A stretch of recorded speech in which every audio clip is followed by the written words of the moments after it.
Bonjour à tous, aujourd'hui question 5 du concours Access 2022, on s'entraîne pour 2023, on réalise l'expérience suivante, un élastique de X cm étendu à son maximum pendant 1 heure et ensuite on le relâche. Après l'expérience, on constate que l'élastique s'est allongé de 6%. Ce phénomène se reproduit à chaque fois que l'expérience est répétée jusqu'à rupture de l'élastique. Voilà. Et on considère un entier Y.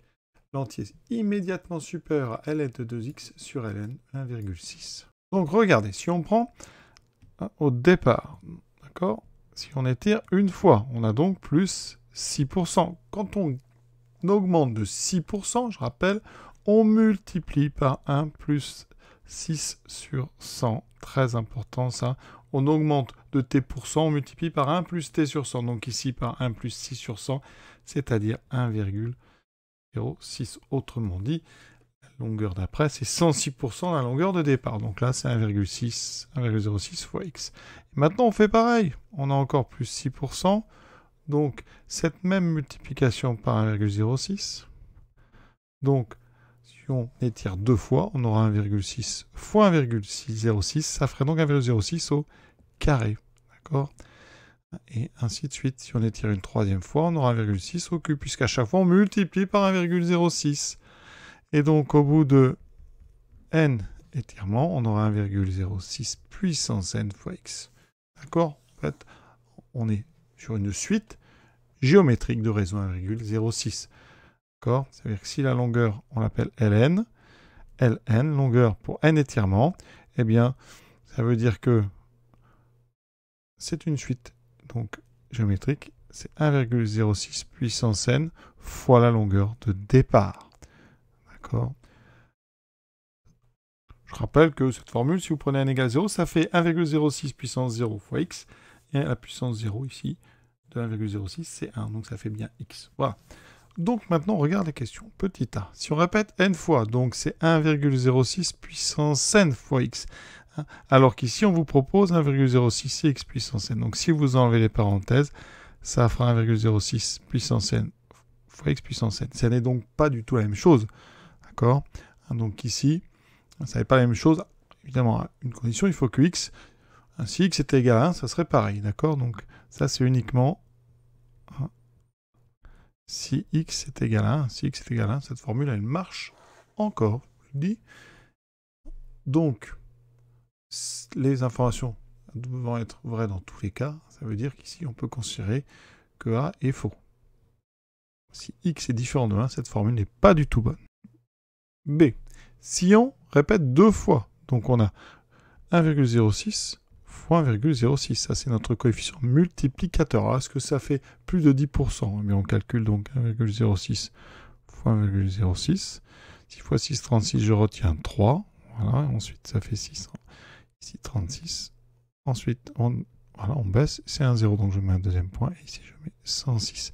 Ça me fait 6, 3, 12, 11. Ce qui fait que ça fait 1,1236. D'accord ? C'est-à-dire qu'ici, ça correspond, c'est un coefficient multiplicateur qui correspond à un taux d'augmentation de plus 12,36%. D'accord ? C'est-à-dire le coefficient est supérieur à 1,1. Donc il est allongé de plus de 10%. Donc cette affirmation, celle-ci, elle est vraie. D'accord ? Ici, on obtient un coefficient qui est plus grand que le coefficient 1,1 qui correspond à une augmentation de 10%.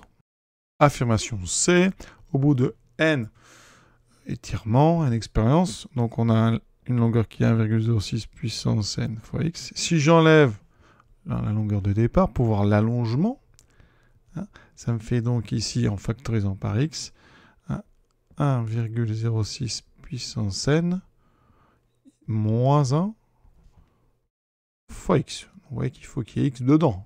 Ça doit dépendre de x, ce résultat. Et de toute façon, 1,06 moins 1, ça ne fait pas 0,06 puissance n. Mais il faut absolument qu'il y ait de x dedans, parce que vous voyez que ça va dépendre de x. Donc, affirmation C, elle est fausse. Et si vous n'êtes pas convaincu, vous prenez n égale 1. L'allongement, donc c'est 1,06 fois x, moins 1. Donc l'allongement annoncé 0,06x. Déjà, ça ne va pas, il n'y a pas de x dans ce qu'on vous propose.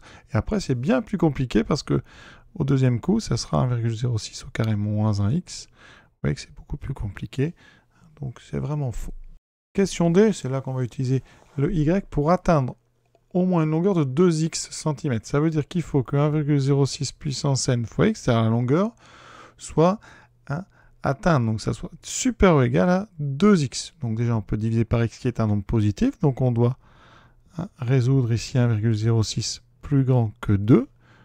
Donc ici, on va passer au logarithme qui est strictement croissant. Donc ça fait n ln de 1,06 plus grand que ln de 2. ln de 1,06, c'est positif. Je peux diviser tranquillement sans changer le sens de mon inégalité. Donc ça fait ln de 2 sur ln de 1,06. D'accord ? J'ai oublié, pardon, non, j'ai rien oublié.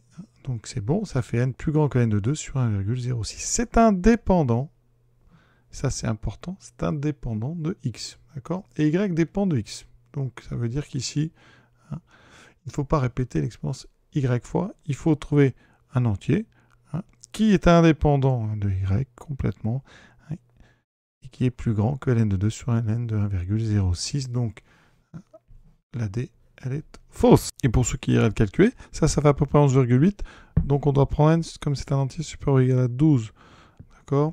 Donc ça veut dire que pour atteindre une longueur d'au moins 2 x, il faut faire 12 fois au minimum l'expérience. Mais c'est indépendant de x, c'est toujours 12. Quelle que soit la longueur de départ de votre élastique, il faudra au minimum 12 expériences pour dépasser une longueur pour doubler en fait votre longueur. Donc, la B est vraie, les trois autres sont fausses. À bientôt.